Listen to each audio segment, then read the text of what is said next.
أشهد أن لا إله إلا الله وحده لا شريك له وأشهد أن محمدا عبده ورسوله أما بعد فأعوذ بالله من الشيطان الرجيم بسم الله الرحمن الرحيم الحمد لله رب العالمين الرحمن الرحيم مالك يوم الدين إياك نعبد وإياك نستعين اهدنا الصراط المستقيم صراط الذين أنعمت عليهم صراط الذين أنعمت عليهم غير المغضوب عليهم ولا الضالين كيف يهدي الله قوما كفروا بعد إيمانهم وشهدوا أن الرسول حق وجاءهم البينات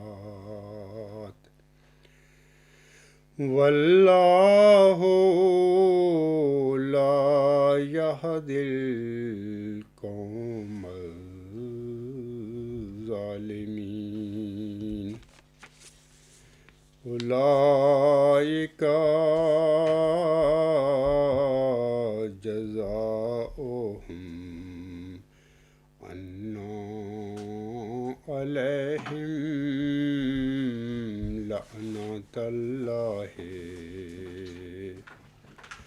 لعنة الله والملائكة والناس أجمعين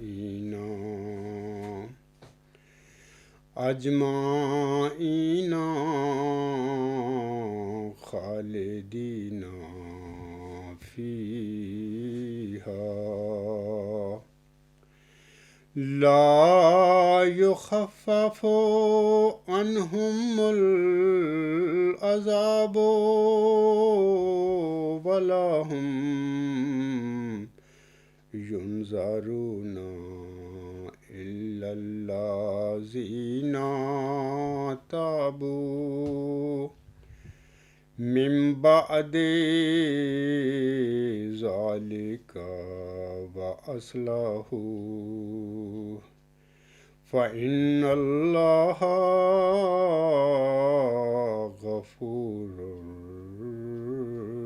رحيم إن الذين كفروا بعد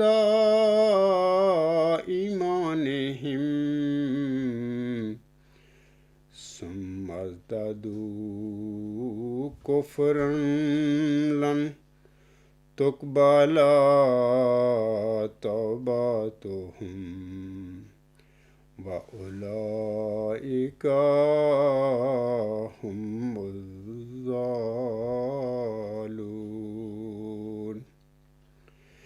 إِنَّ الَّذِينَ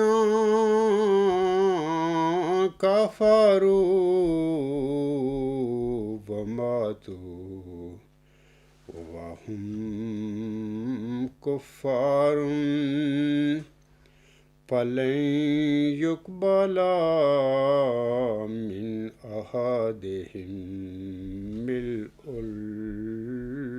الْأَرْضِ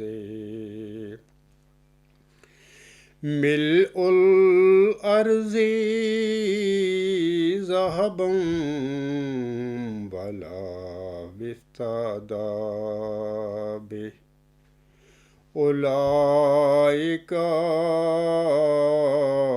لهم عذاب أليم وما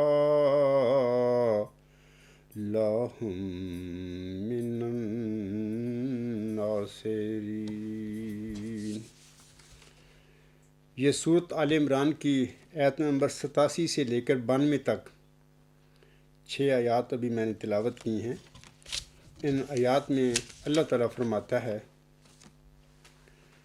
کیوں کر اللہ ایسے لوگوں کو ہدایت دے گا جو اپنے ایمان لانے کے بعد کافر ہو گئے ہوں اور وہ گواہی دے چکے ہوں کہ یقیناً یہ رسول سچا ہے، اور ان کے پاس کھلے کھلے دلائل بھی آ چکے ہوں، اور اللہ ظالم قوم کو ہدایت نہیں دیتا۔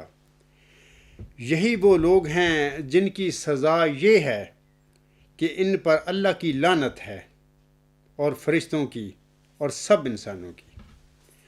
وہ اس میں رہ پڑنے والے ہیں، ان سے نہ عذاب ہلکا کیا جائے گا اور نہ ہی وہ مہلت دیے جائیں گے، سوائے ان لوگوں کے جنہوں نے بعد میں توبہ کر لی اور اصلاح کر لی، تو یقیناً اللہ بہت بخشنے والا اور بہت رحم کرنے والا ہے۔ مگر وہ لوگ جنہوں نے ایمان لانے کے بعد کفر کیا، پھر کفر میں بڑھتے چلے گئے، ان کی توبہ ہرگز قبول نہیں کی جائے گی، اور یہی وہ لوگ ہیں جو پکے گمراہ ہیں۔ یقیناً وہ لوگ جنہوں نے کفر کیا اور پھر کفر کی حالت میں ہی مر گئے، تو ان میں سے کسی سے زمین بھر سونا بھی ہرگز قبول نہیں کیا جائے گا، اگر وہ بطور فدیہ دینا چاہے۔ یہی وہ لوگ ہیں جن کے لیے دردناک عذاب ہے، اور ان کے لیے کوئی مددگار نہیں ہوگا۔ سامعین کرام، مذکورہ آیات کا شان نزول اور ان آیات میں توبہ اور قبولیت کی حقیقت کیا ہے، اس حوالہ سے گزارش ہے کہ حضرت عبداللہ بن عباس رضی اللہ تعالیٰ عنہ فرماتے ہیں، ایک انصار مرتد ہو کر مشرکین میں جا ملا، پھر پچھتانے لگا اور اپنی قوم سے کہلوایا کہ رسول اللہ صلی اللہ علیہ وآلہ وسلم سے دریافت کرو کہ کیا میری توبہ قبول ہو سکتی ہے۔ ان کے دریافت کرنے پر یہ آیتیں اتریں۔ اس کی قوم نے اسے کہلوا بھیجا، وہ پھر توبہ کر کے نئے سرے سے اسلام ہو کر حاضر ہو گیا۔ اسی طرح مسند عبد الرزاق میں ہے کہ حارث بن سبید رضی اللہ تعالیٰ عنہ نے اسلام قبول کیا، پھر اپنی قوم میں مل گیا اور اسلام سے پھر گیا، یعنی مرتد ہو گیا۔ اس کے بارے میں یہ آیتیں اتریں۔ اس کی قوم کے ایک شخص نے یہ آیتیں اسے پڑھ کر سنائیں، تو اس نے کہا، جہاں تک میرا خیال ہے، اللہ کی قسم تو سچا ہے، اور اللہ کے نبی صلی اللہ علیہ وآلہ وسلم تو تجھ سے بہت ہی زیادہ سچے ہیں، اور اللہ تعالیٰ سب سچوں سے زیادہ سچا ہے۔ پھر وہ حضور صلی اللہ علیہ وآلہ وسلم کی طرف لوٹ آئے، اسلام لائے اور بہت اچھی طرح اسلام کو نبھایا۔ سامعین کرام، اس آیت میں اللہ تعالیٰ فرماتا ہے، وَجَاءَهُمُ الْبَيِّنَاتُ وَاللَّهُ لَا يَهْدِي الْقَوْمَ الظَّالِمِينَ، اور ان کے پاس کھلے کھلے دلائل آ چکے ہوں، اور اللہ ظالم قوم کو ہدایت نہیں دیتا۔ یہ جو اللہ تعالیٰ نے بینات کا لفظ استعمال فرمایا ہے۔ بینات سے مراد رسول صلی اللہ علیہ وسلم کی تصدیق پر حجتوں اور دلیلوں کا بالکل واضح ہو جانا ہے۔ پس جو لوگ ایمان لائے، رسول کی حقانیت مان چکے، دلیلیں دیکھ چکے، پھر شرک کے اندھیروں میں جا چھپے، یہ لوگ مستحق ہدایت نہیں، کیونکہ آنکھوں کے ہوتے ہوئے اندھے پن کو انہوں نے پسند کیا۔ اللہ تعالیٰ ناانصاف لوگوں کی رہبری نہیں کرتا، انہیں اللہ لعنت کرتا ہے، اور اس کی مخلوق بھی ہمیشہ لعنت کرتی ہے۔ نہ تو کسی وقت ان کے عذاب میں تخفیف ہوگی، نہ موقوفی۔ پھر اپنا لطف و احسان، رافت و رحمت کا بیان اللہ تعالیٰ فرماتا ہے کہ اس بدترین جرم کے بعد بھی جو میری طرف جھکے اور اپنے بد اعمال کی اصلاح کر لے تو پھر میں بھی اسے درگزر کر لیتا ہوں۔ اسی طرح سامعین کرام، آیات 91 اور 92 میں اللہ تعالیٰ فرماتا ہے کہ ایمان کے بعد پھر اسی کفر پر مرنے والوں کو پروردگار عالم ڈرا رہا ہے، یعنی ان آیات میں، آیت نمبر 91 اور 92 میں، کہ موت کے وقت تمہاری توبہ قبول نہ ہوگی، جیسے کہ اللہ تعالیٰ سورۃ النساء کی آیت نمبر 19 میں فرماتا ہے۔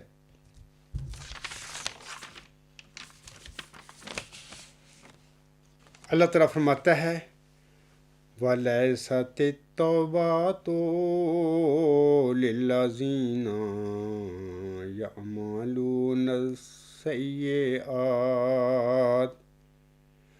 حَتَّى إِذَا حَضَرَ أَحَدَهُمُ الْمَوْتُ قَالَ إِنِّي تُبْتُ الْآنَ وَلَا الَّذِينَ يَمُوتُونَ وَهُمْ كُفَّارٌ أُولَئِكَ أَعْتَدْنَا لَهُمْ عَذَابًا أَلِيمًا۔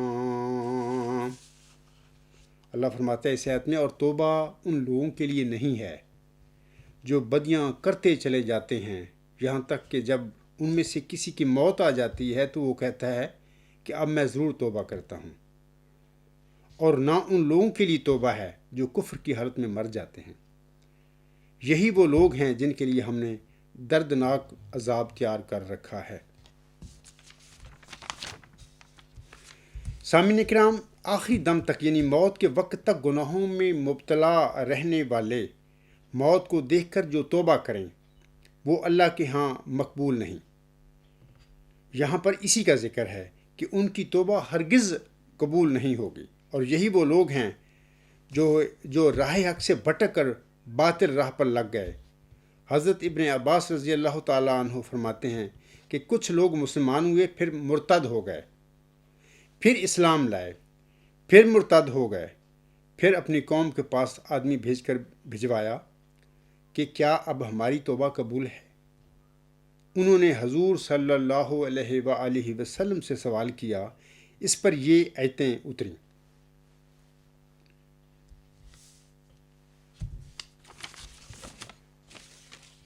پھر فرماتا ہے کہ کفر پر مرنے والوں کی کوئی نیکی قبول نہیں، گو اس نے زمین بھر کر سونا اللہ کی راہ میں خرچ کیا ہو۔ نبی صلی اللہ علیہ وآلہ وسلم سے پوچھا گیا کہ عبداللہ بن جذعان جو بڑا مہمان نواز، غلام آزاد کرنے والا اور کھانا پینا دینے والا شخص تھا، کیا اسے اس کی یہ نیکی کام آئے گی؟ تو آپ صلی اللہ علیہ وآلہ وسلم نے فرمایا نہیں۔ اس نے ساری عمر میں ایک دفعہ بھی نہیں کہا یعنی اے میرے رب میری خطاؤں کو قیامت والے دن بخش۔ جس طرح اس کی خیرات نامقبول ہے، اسی طرح فدیہ اور معاوضہ بھی۔ اسی بات کو اللہ تعالیٰ سورۃ البقرہ کی آیت نمبر 124 میں فرماتا ہے۔ اللہ تعالیٰ فرماتا ہے واتقوا یوما لا تجزی نفس عن نفس شیئا ولا يقبل منها عدل ولا تنفعها شفاعة ولا هم ينصرون۔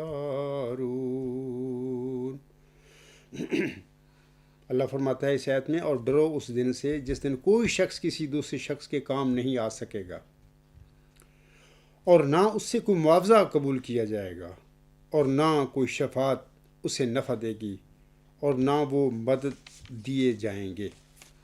اسی طرح سامعین کرام، اللہ تعالیٰ سورۃ ابراہیم کی آیت نمبر 32 میں فرماتا ہے، اسی مضمون کے حوالے سے اللہ فرماتا ہے، کل عبادی الذین آمنوا یقیموا الصلاۃ وَيُنْفِقُوا مِمَّا رَزَقْنَاهُمْ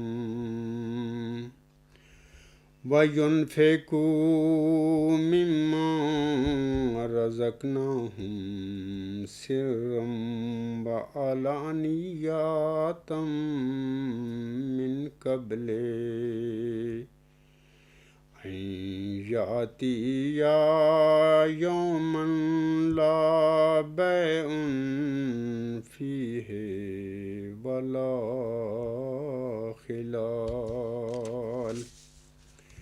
تو میرے مومن بندوں سے کہہ دے کہ وہ نماز کو قائم کریں، اور جو کچھ ہم نے انہیں دیا ہے اس میں سے راہ خدا میں مخفی اور اعلانیہ خرچ کریں، پیشتر اس کے کہ وہ دن آ جائے جس میں کوئی خرید و فروخت نہیں ہوگی اور نہ ہی کوئی دوستی کام آئے گی۔ اسی طرح سامعین کرام،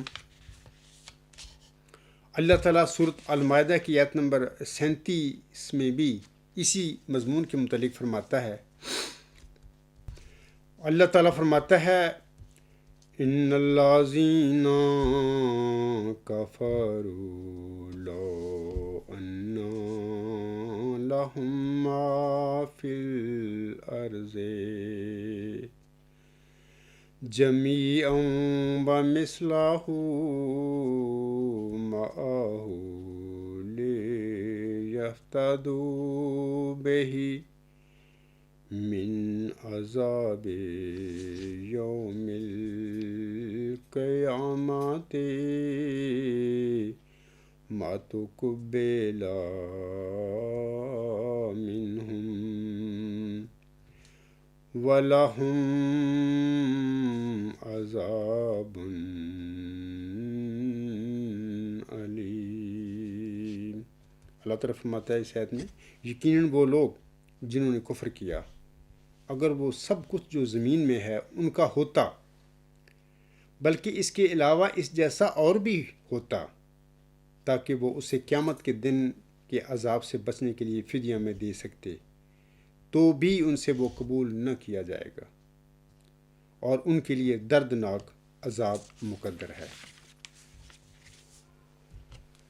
سامعین کرام، اگر کافروں کے پاس زمین میں جو کچھ ہے، جیسا کہ ابھی میں نے یہ آیت تلاوت کی ہے سورۃ المائدہ کی آیت نمبر 37، اور اس کا ترجمہ بھی آپ سامعین کو پڑھ کر سنایا ہے، اگر کافروں کے پاس زمین میں جو کچھ ہے اور اتنا ہی اور بھی ہو، پھر وہ اس سب کو قیامت کے عذابوں کے بدلے فدیہ دیں، تو بھی اللہ تعالیٰ کے حضور یہ چیزیں قبول نہیں ہوں گی، اللہ ان کو قبول نہیں کرے گا، ان تکلیف والے المناک عذابوں کو سہنا پڑے گا۔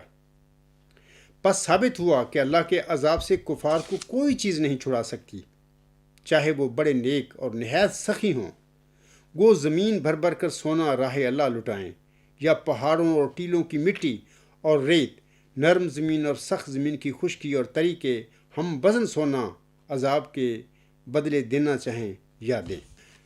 مسند احمد میں ہے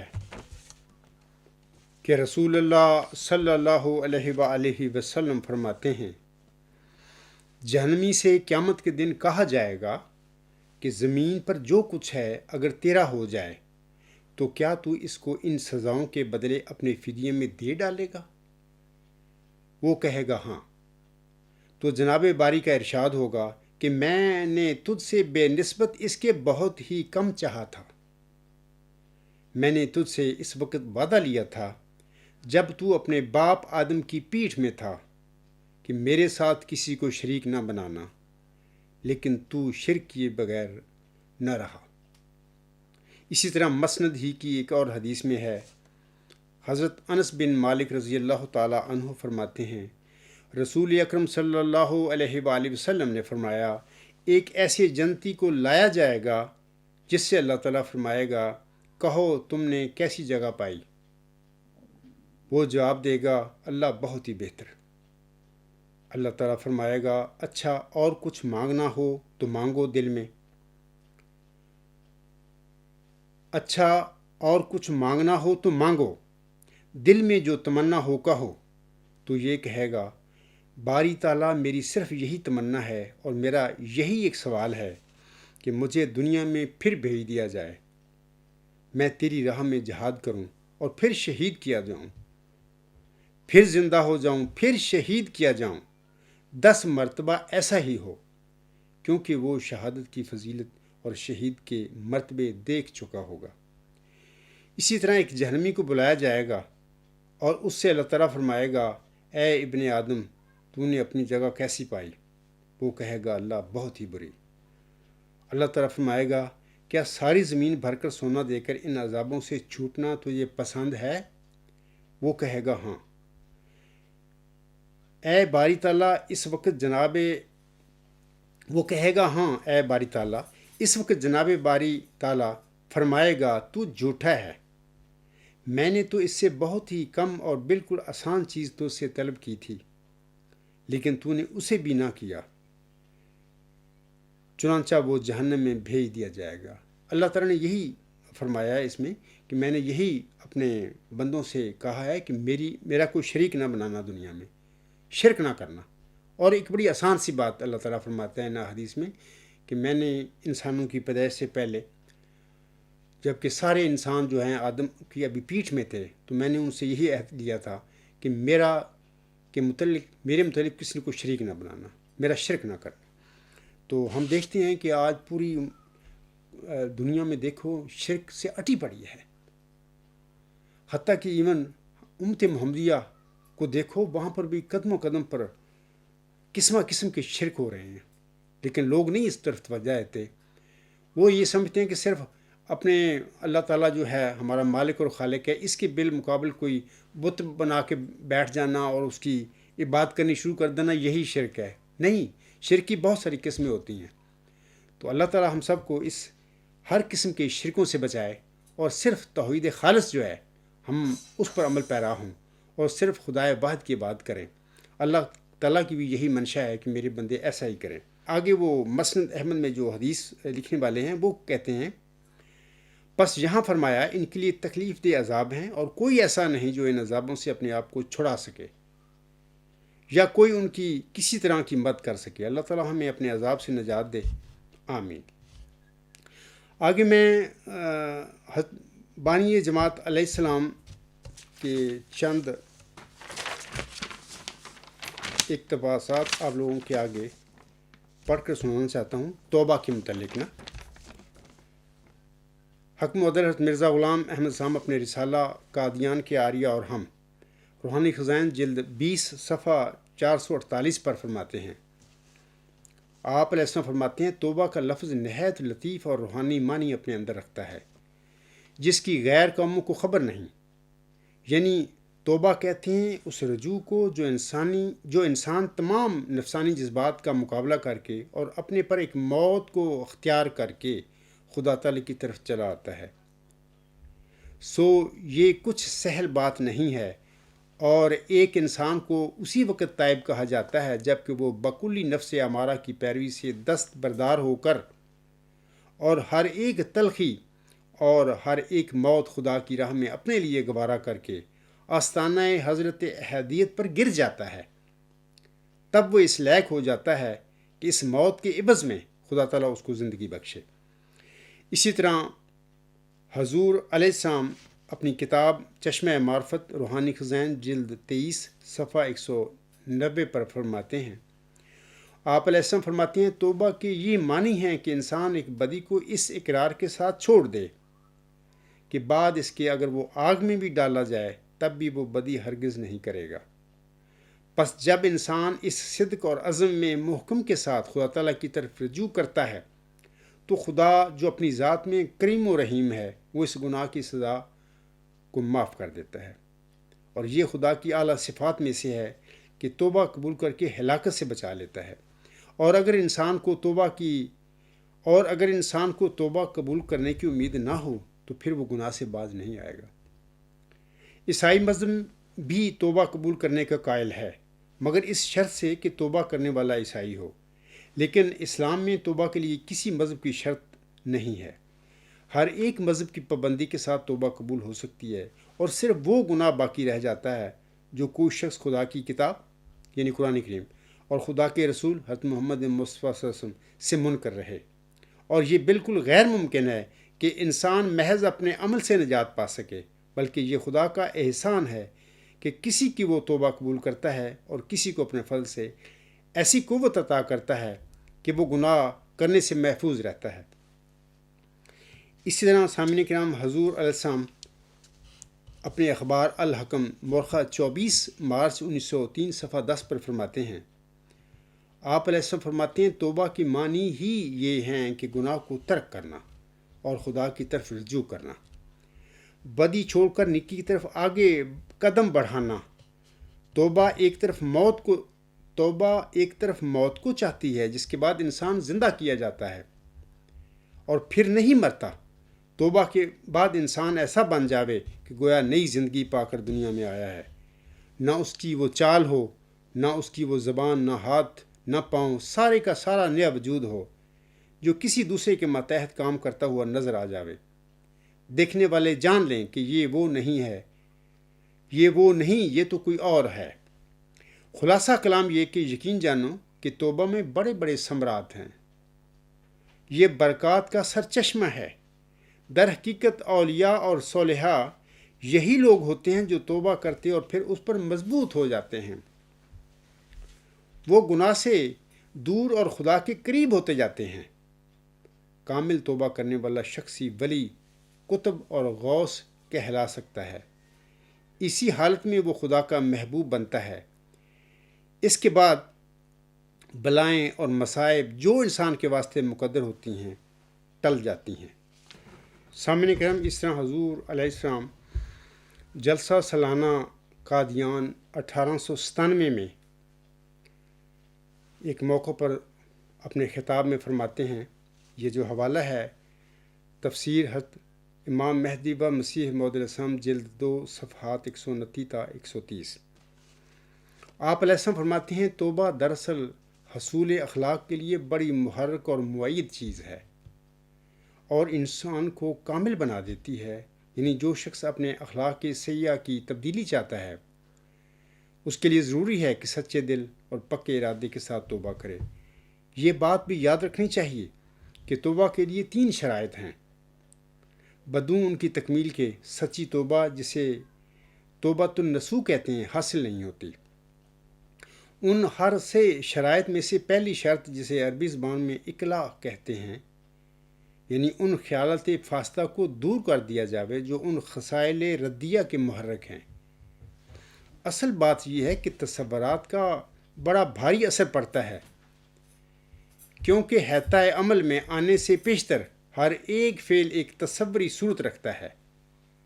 پس توبہ کے لیے پہلی شرط یہ ہے کہ ان خیالات فاسدہ و تصورات بد کو چھوڑ دے۔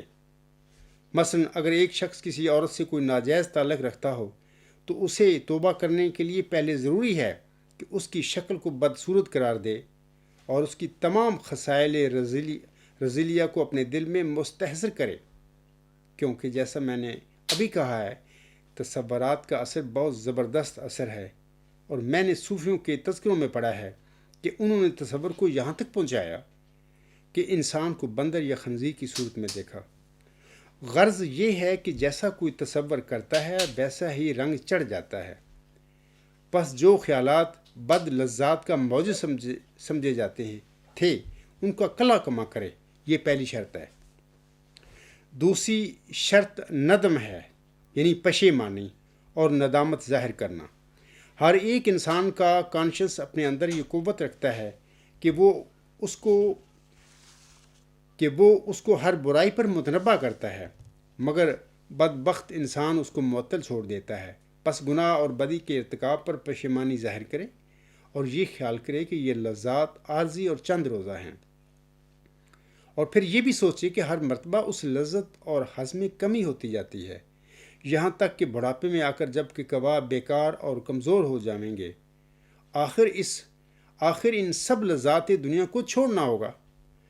پس جب کہ خود زندگی ہی میں یہ سب باتیں چھوٹ جانے والی ہیں تو پھر ان کے ارتکاب سے کیا حاصل؟ بڑا ہی خوش قسمت ہے وہ انسان جو توبہ کی طرف رجوع کرے اور جس میں اول اقلاع کا خیال پیدا ہو، یعنی خیالات فاسدہ و تصورات بیہودہ کو کلا کما کرے۔ جب یہ نجاست اور ناپاکی نکل جاوے تو پھر نادم ہو اور اپنے کیے پر پشیمان ہو۔ تیسری شرط عزم ہے، یعنی آئندہ کے لیے مصمم ارادہ کر لے کہ پھر ان برائیوں کی طرف رجوع نہ کروں گا، اور جب وہ مداومت کرے گا تو اللہ تعالیٰ اسے سچی توبہ کی توفیق عطا کرے گا، یہاں تک کہ وہ سیئات اس سے قطعاً زائل ہو کر اخلاق حسنہ اور افعال حمیدہ اس کی جگہ لے لیں گے، اور یہ فتح ہے اخلاق پر۔ اس پر قوت اور طاقت بخشنا اللہ تعالیٰ کا کام ہے، کیونکہ تمام طاقتوں اور قوتوں کا مالک وہی ہے، جیسے فرمایا ان القوۃ للہ جمیعہ۔ اس کے بعد میں سامعین کرام خاکسار اپنے آقا امام مہدی و مسیح موعود اور حکم حضرت مرزا غلام احمد علیہ السلام کے بیعت کے متعلق چند اقتباسات آپ سامعین کو پڑھ کر سنانا چاہتا ہوں، اور مقصد میرا ان اقتباسات کے پڑھنے کا کہ تاکہ آپ لوگ اس سے فیض پائیں، اس سے برکت پائیں، اس سے سبق سیکھیں۔ حضور صاحب اپنی کتاب براہین احمدیہ حصہ انجم میں بیعت کے سلسلہ میں حضور صاحب فرماتے ہیں، بیعت سے مراد وہ بیعت نہیں جو صرف زبان سے ہوتی ہے اور دل اس سے غافل بلکہ روح گردان ہے۔ بیعت کے معنی بیچ دینے کے ہیں۔ پس جو شخص در حقیقت اپنی جان اور مال اور آبرو کو اس راہ میں بیچتا نہیں، میں سچ سچ کہتا ہوں کہ وہ خدا کے نزدیک بیعت میں داخل نہیں، بلکہ میں دیکھتا ہوں کہ ابھی تک ظاہری بیعت کرنے والے بہت ایسے ہیں کہ نیک زنی کا مادہ بھی ہنوز ان میں کامل نہیں، اور ایک کمزور بچہ کی طرح ہر ایک ابتلا کے وقت ٹھوکر کھاتے ہیں، اور بعض بدقسمت ایسے ہیں کہ شریر لوگوں کی باتوں سے جلد متاثر ہو جاتے ہیں اور بدگمانی کی طرف ایسے دوڑتے ہیں جیسے کتا مردار کی طرف۔ اسی طرح حضور صاحب ملفوظات جلد 6 صفحات 173 پر فرماتے ہیں، یہ بیعت جو ہے اس کے معنی اصل میں اپنے تئیں بیچ دینا ہے۔ اس کی برکات اور تاثیرات اسی شرط سے وابستہ ہیں، جیسے ایک تخم زمین میں بویا جاتا ہے تو اس کی ابتدائی حالت یہی ہوتی ہے کہ گویا وہ کسان کے ہاتھ سے بویا گیا اور اس کا کچھ پتہ نہیں کہ اب وہ کیا ہوگا، لیکن اگر وہ تخم عمدہ ہوتا ہے اور اس میں نشو و نما کی قوت موجود ہوتی ہے تو خدا کے فضل سے اور اس کسان کی سعی سے وہ اوپر آتا ہے اور ایک دانہ کا 1000 دانہ بنتا ہے۔ اسی طرح سے انسان بیعت کنندہ کو اول انکساری اور عجز اختیار کرنی پڑتی ہے اور اپنی خودی اور نفسانیت سے الگ ہونا پڑتا ہے، تب وہ نشو و نما کے قابل ہوتا ہے۔ لیکن جو بیعت کے ساتھ نفسانیت بھی رکھتا ہے اسے ہرگز فیض حاصل نہیں ہوتا۔ اسی طرح حضور صاحب ایک اور اقتباس ہے اسی حوالہ سے، ملفوظات جلد 7 صفحہ 29 تا 30 پر آپ علیہ السلام فرماتے ہیں، بیعت سے مراد خدا تعالیٰ کو جان سپرد کرنا ہے۔ اس سے مراد یہ ہے کہ ہم نے اپنی جان آج خدا تعالیٰ کے ہاتھ میں بیچ دی۔ یہ بالکل غلط ہے کہ خدا تعالیٰ کی راہ میں چل کر انجام کار کوئی شخص نقصان اٹھاوے۔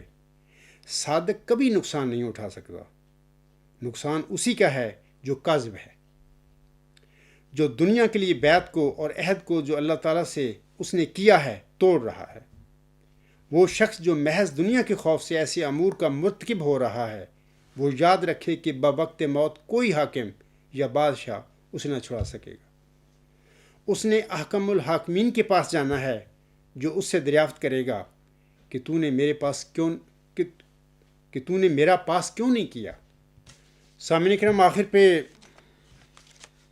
میں یہی اپنے سامعین سے کہتا ہوں کہ اللہ تعالیٰ کے کسی مرسل اور مامور من اللہ کو دعا اور تحقیق کے بعد قبول کر کے پھر اس کی اطاعت اور بیعت سے عہد کو توڑنا اور اپنی بیعت کو فسخ کر لینا کسی بھی انسان کی بہت بڑی بدبختی ہے۔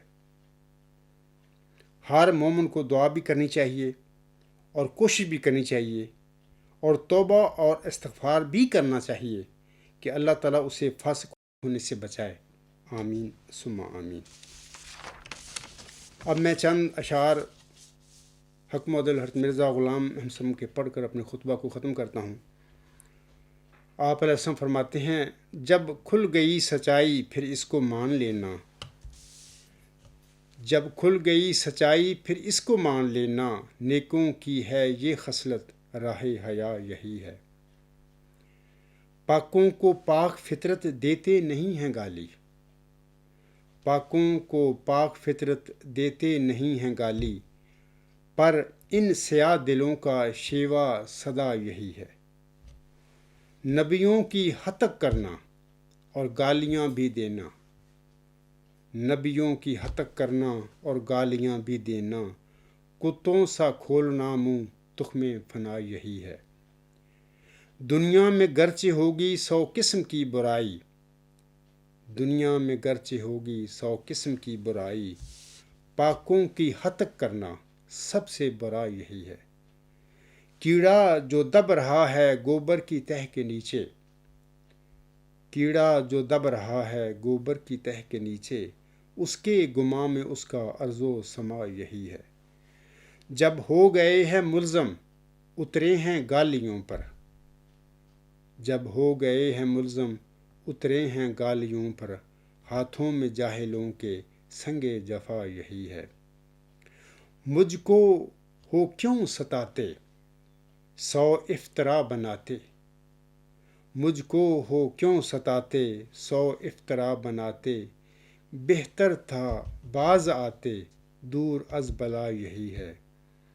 جس کی دعا سے آخر لیکھوں مرا تک کٹ کر، جس کی دعا سے آخر لیکھوں مرا تھا کٹ کر، ماتم پڑا تھا گھر گھر وہ میرزا یہی ہے۔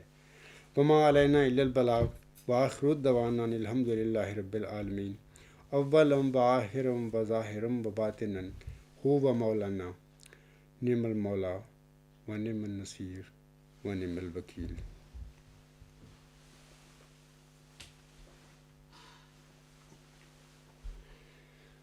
الحمد للہ الحمد للہ نحمدہ ونستعینہ ونستغفرہ ونؤمن بہ ونتوکل علیہ ونعوذ باللہ من شرور انفسنا ومن سیئات اعمالنا،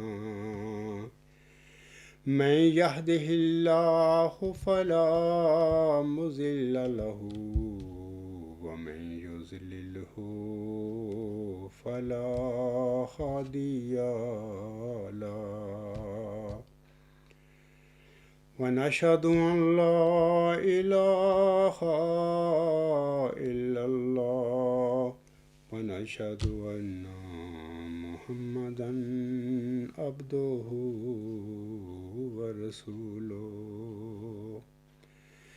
عباد اللہ رحمكم الله إن الله يأمر بالعدل والإحسان وإيتاء ذي القربى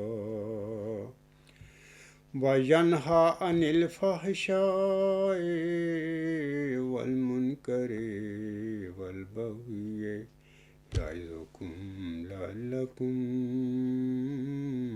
تذكرون اذكروا الله يذكركم وادعوه يستجب لكم ولذكر الله أكبر.